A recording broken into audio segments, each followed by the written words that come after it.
Alors, vous savez, j'aime bien vous faire partager l'actualité d'études qui est importante. Il y a quelques jours, enfin, plus un petit moment, une bonne semaine, une bonne grande semaine, dans le cadre de la Mishnah Yomit, il y a eu la conclusion du Seder Moed et le début du Seder Nashim. Et dans le cadre du Daf Yomi, la page d'études de Talmud au niveau quotidien, eh bien, ce Shabbat, on a commencé Nezikin.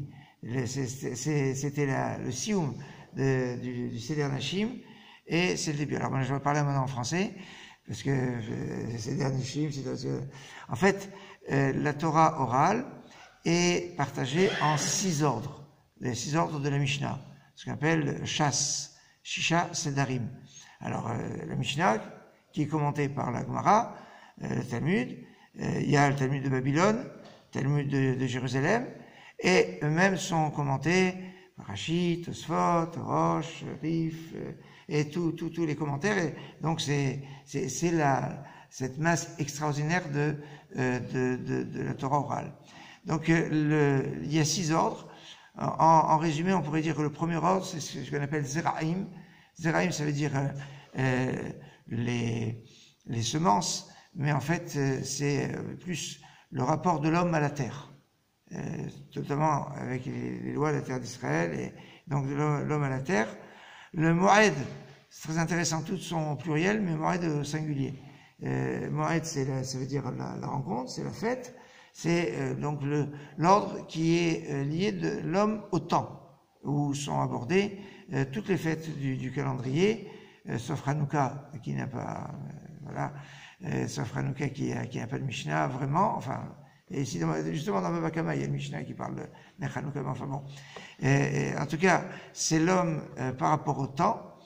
Après, on a le Seder Nashim qui pourrait être l'homme et la famille, le couple, toutes les lois matrimoniales. Le Seder Nezikin, donc le 4e qui a commencé à être étudié depuis ce Shabbat dans le cadre du Daf Yomi, c'est l'homme, la société, l'homme et l'argent, l'homme et les dommages. Nezikin il s'appelle. Donc ça va traiter, on va dire, toute la problématique qui peut exister dans une société, la constitution des tribunaux, les prêts d'argent, les dommages qui peuvent être faits par le bien d'une personne, etc. C'est Seder Nezikin. Le Seder qui suit après, le 5e, c'est Kodashim, qui est, on pourrait dire, l'homme par rapport au Beth Amikdash, au sacrifice. Et Taorot, c'est l'homme et la pureté et l'impureté. Donc c'est ça les 6 ordres de la Mishnah.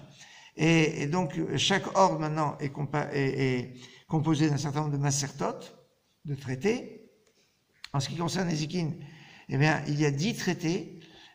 Sur ces 10 traités, il y en a 8 qui ont un commentaire du Talmud et de Babylone et de Jérusalem. Il y en a 2, notamment le plus connu des traités de Seder Nezikin, c'est Avot, et Pirkei Avot, qui n'ont pas ni de Gemara de Babylone, ni de Gemara de Jérusalem.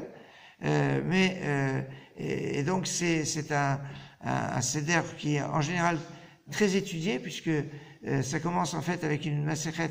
Alors il y a le Seder Nezikin, c'est-à-dire l'ordre Nezikin, donc c'est tout l'ordre, mais dans le Seder Nezikin, il y a une Masechet Nezikin. Masechet Nezikin, c'est-à-dire un traité. Et ce traité Nezikin, en fait, aujourd'hui on le connaît plus sous ce nom, puisqu'il est composé de 30 chapitres, et comme ça c'est un gros pavé, il a été partagé en 3 traités, Baba Kama, Baba Metzia et Baba Batra. Bab, c'est comme en arabe, c'est une porte. Et donc, j'ai la première porte, Baba Kama, la porte médiane, et la dernière porte. Et donc, on a partagé en 3 parties. On retrouve ça aussi dans le Seder Taorot à propos de le Masechet Kelim, qui est aussi composé d'une Baba Kama, Baba Metzia, Baba Batra. C'est pour ça que des fois, vous pouvez trouver dans Kelim, Baba Kama. Baba Kama, c'est pas dans la Taorot, c'est dans Nezikin. Non, il y a aussi, et c'est très intéressant parce qu'il y a aussi 30 chapitres et qui ont été découpés en 10 chapitres chacun. Il y a une dernière chose peut-être à vous faire partager sur ce partage entre les donc c'est 10 chapitres, mais quand on voit dans les Dapim de Gemara, dans le Talmud de Babylone, le traité Baba Kama, il y a 119 pages, enfin jusqu'à Daf Koufyutet. Baba Metzia, c'est exactement la même longueur. Et Baba Batra, le dernier, il est composé de 176 Dapim. 176, évidemment, ça fait tilt. C'est la paracha la plus longue, le Teilim le plus long, avec 176 versets. La paracha la plus longue, c'est la paracha de Nassau, qui a 176 versets. Et le Teilim le plus long, qui est le Teilim 119, qui a 176 versets. Mais je vous ai dit que Baba Kama et Metzia, ils ont 119 Dapim. Alors c'est intéressant. Le Teilim le plus long, c'est le Teilim 119, il a 176 versets. Et ce que je viens de vous dire, c'est que la Maaseret Nezikin a été découpée en 3 parties. Les 2 premières, Baba Kama Betzima, Baba Kama et Baba Metzia, font 119 Dapim, le numéro du Teilim le plus long.